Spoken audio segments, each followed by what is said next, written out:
Parenting can feel overwhelming. Like you're drowning in the chaos. We've been there. And in this video, we'll show you the simple things that help us get through it.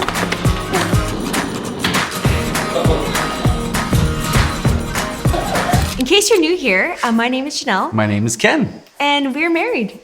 For 16 years. Yes, and we have 8 children. So sometimes it gets chaotic in our house. We're homeschooling. Janelle leads that, and we're going to share with you some of the practical things that we do to get through some of the chaos. This is not theoretical, but practical things that we do. Mm-hmm. And just for a little bit of background, our oldest is 14 and our youngest is 7 months old. So what do you do when you feel like your head's going to explode? Okay, so I don't know what you're going to say, and I don't know. Yeah, we don't know what each other is going to say. So, do you want me to go first? Yeah, go for it. Number 1, I breathe. I do catch him regularly just breathing. And I noticed this probably about 4 years ago that you started this breathing thing. Yeah. And it's developed. So here's the technique. It's not just simply automatic breathing.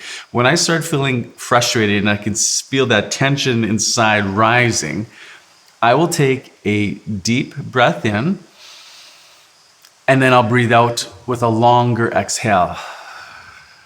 And then everyone around him knows he's like super annoyed.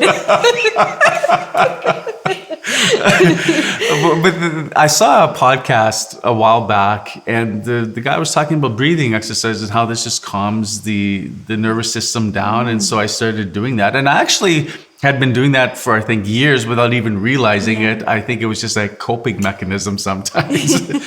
But then it became more intentional. And the trick for me was the breath in is a little bit quicker. And then when I'm at the height of my inhale, I'll breathe in one little extra one, usually through the nose though, and then I breathe out longer. So that's what I do. Okay, there's nothing too spiritual about this. This is practically what I do sometimes to calm myself down in the very moment. It helps remove him from the fight or flight response. Okay, that's one thing I do. What do you do, Janelle? For any woman watching this, you know that what it's like when you have babies and then you're nursing the baby and then your hormones are kind of all over the place. So I'm just going to speak about a situation that just recently happened. So hormonally, I felt like I was a roller coaster just going anywhere. And in some ways, it was like I wasn't even good company for myself. And I felt like I was hurting everybody's feelings. And in that situation, I just felt like I had to say, I'm going to go and lie on our bed for a few minutes by myself. And as long as everyone was safe, it was okay. And I did that. And that was very helpful. So just removing myself from the situation and being by myself. Yeah. Clearly that you can't do that all the time. No, but sometimes you can. But sometimes you have to do that in extreme situations. Yeah. That's what I had to do. Now, before we continue on, just want to share with you the things that really help that we're not going to get into, or like prayer, regular sacramental life, going to confession. So set these aside. Just living the Catholic life, these are the practical things that we do. So for me, the next thing is we have this change table where we change the kids' diapers. And right within arm's length, or just out of reach, is a big crucifix. And it's in a high traffic area. And so when I am feeling frustrated sometimes, also grateful, I do it different times of the day, but particularly when I'm frustrated with things going on in the home, I touch the cross just as I go by it. And it's really quick. I touch the cross and it just reminds me that, you know what, this isn't so bad compared to what Christ has done for me. All right, there's a child that's aggravating me, or I have this duty and I can't keep up with my fatherly things that I have to do. I walk by the cross, touch it, keep on going. And it's a quick thing, but it just grounds me in truth. Another little thing that I do for myself, and even sometimes I encourage the kids to do this, is to just go and drink a glass of water or just a couple sips of water. It's like it distracts me from the current state that I'm feeling, like this feeling of frustration or whatever it is, and it just sort of dissipates whatever emotion I'm experiencing. And I'll tell the kids that too. Like if I can tell they're getting really upset about something, I'll be like, just go get a drink of water. Just drink your water, okay. Yeah. Me? Yeah. I drink a glass of wine.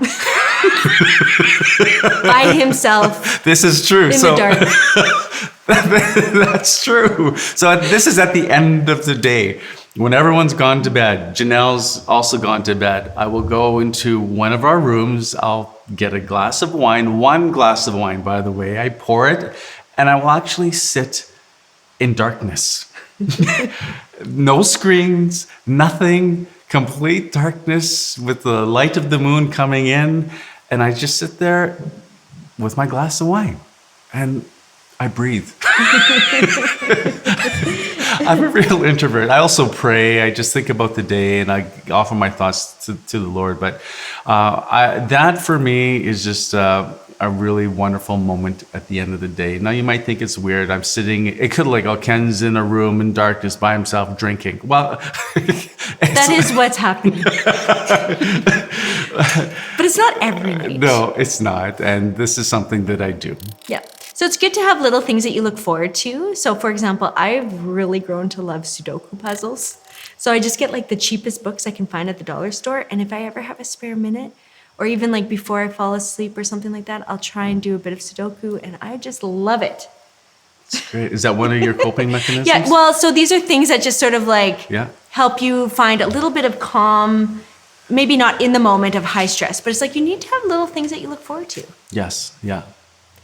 And so a couple things, I think our minds are really strong predictors of how the day is going to go. So like if you already wake up in the morning feeling like grumpy and frustrated, that's not a great thing, right? Because then you're going to be setting the tone for the day with the children.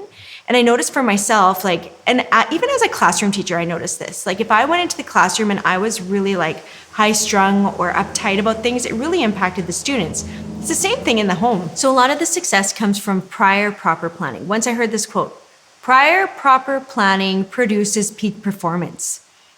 Say that 5 times really fast. Holy moly. So basically, if you prepare for the day ahead of time and everybody knows what they're supposed to be doing and mom knows what she's supposed to be doing, then it really eliminates a lot of the potential problems.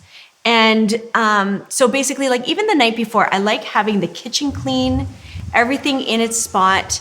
This way, it sets my day up for success the next day. So another thing we do is that we share our frustrations with each other. So during the day, we have a couple touch points where we try and sit down and talk. Depending on the season of life, depends on how many times this might happen during the day, or if at all.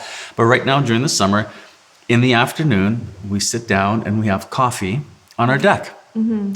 And the kids are not allowed. Well, we're working on this. They're usually not allowed to come out there. It also depends on what's going on with the family. But it's just a quick sit down, coffee, and we just chat. Mm-hmm. Or else we'll maybe go for a walk in the evening and we'll just connect that way.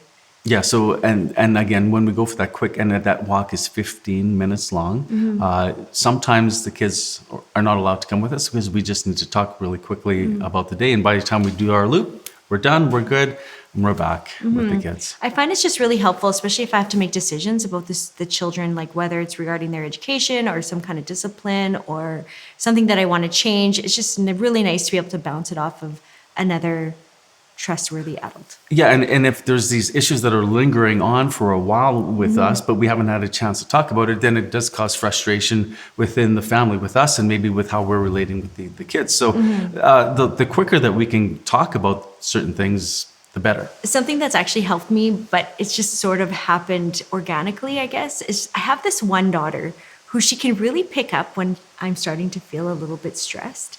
And she'll look at me and she'll touch me and she'll say, "Mom, you're not stressed." And then I'll be like, "Oh my goodness, she can tell I'm stressed." Yeah, you're right, I'm not stressed. I'm too blessed to be stressed.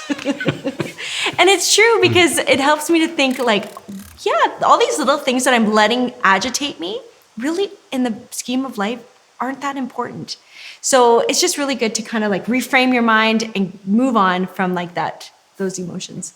So something that I've mentioned a number of times in the past, and I just feel like it's just so invaluable to me, is CatholicMomCom.com.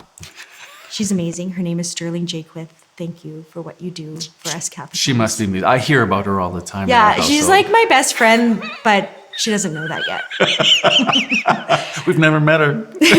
But anyhow, I just really appreciate all the wisdom that she imparts. And her whole ministry is about helping Catholic moms be more calm so that they can be the moms that they're meant to be for their kids. And so anyhow, she's been really good at teaching about like our thoughts and how our thoughts then produce different emotions. And I've noticed this for myself. For example, I'll be checking the news feed or even reading like a text message or something, and then it will evoke in me an emotion, and I'll feel really frustrated or angry about something, and I'll realize, okay, this is just an emotion. Is this really what God wants me to be feeling right now? Should I really have this kind of response? And so it's really helped me. What I've learned is just to stop and slow down and to realize, why am I feeling what I'm feeling? And is it really warranted? And so I've learned just to realize with the children, for example, this state of life, this chaotic life is not going to last forever. This is just a moment. And really, if you think about the percentage of time that we have these children at this stage, it's very small. And so if we can just manage these good little skills and techniques to help us live it joyfully, then I think that those are like golden nuggets. And I think it's really important to have interior peace as a parent, particularly, because if we're not communicating peace to people, we'll communicate to them our distress. And so trying to foster interior peace is critical for healthy relationships between husband and spouse, but also just within the home. So this is important. You know, some of these you might be thinking, well, this is not very deep. These are just practical, natural things to do. Yes, yep. You got to do the spiritual, and we were assuming that you're doing that. But we need to cultivate peace in our home, because if we're not, then we're going to communicate our distress. I know that there's some seasoned moms out there who will come up to me and they'll be like, oh, just know this time is going to go so fast. And I've heard like other moms be like, oh, it drives me crazy when moms say that.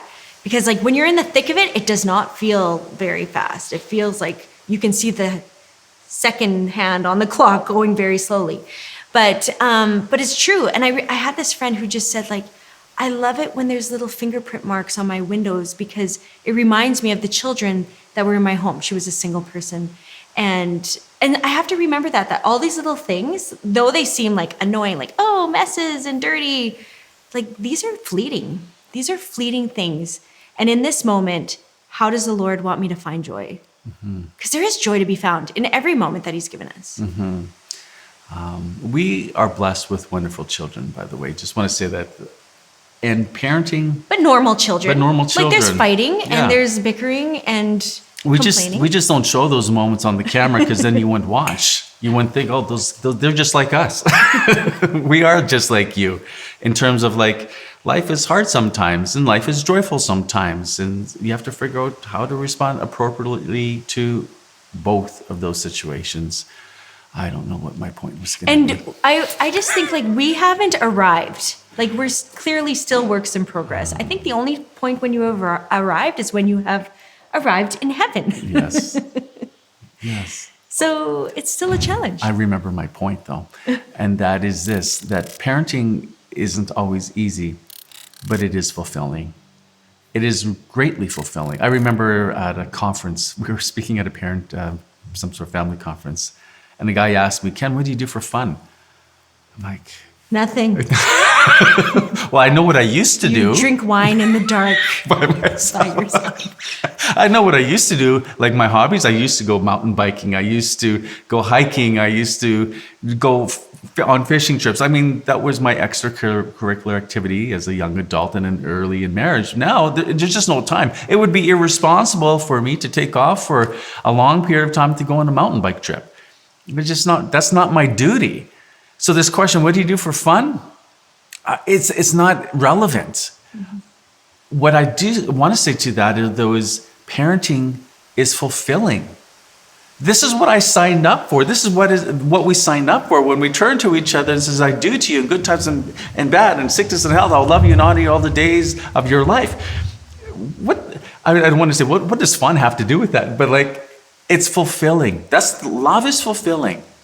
And so when we're sharing these things, it's really about how can we effectively love and act for the good for our children, for our spouse. And you got to be at peace to be able to effectively choose the good for somebody, which is loving, by the way, deliberately choosing the good for somebody.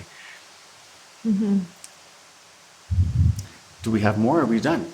No, I feel like there's always more, but I think that's probably good enough. Good enough. Okay. Share with us below, what do you do to remain at peace? Besides the typical, I go to adoration, I say the rosary, I go to confession, I receive the Eucharist, all critically important. But we're looking for that practical thing in the day. What do you do? Share with us below. We'll see you soon.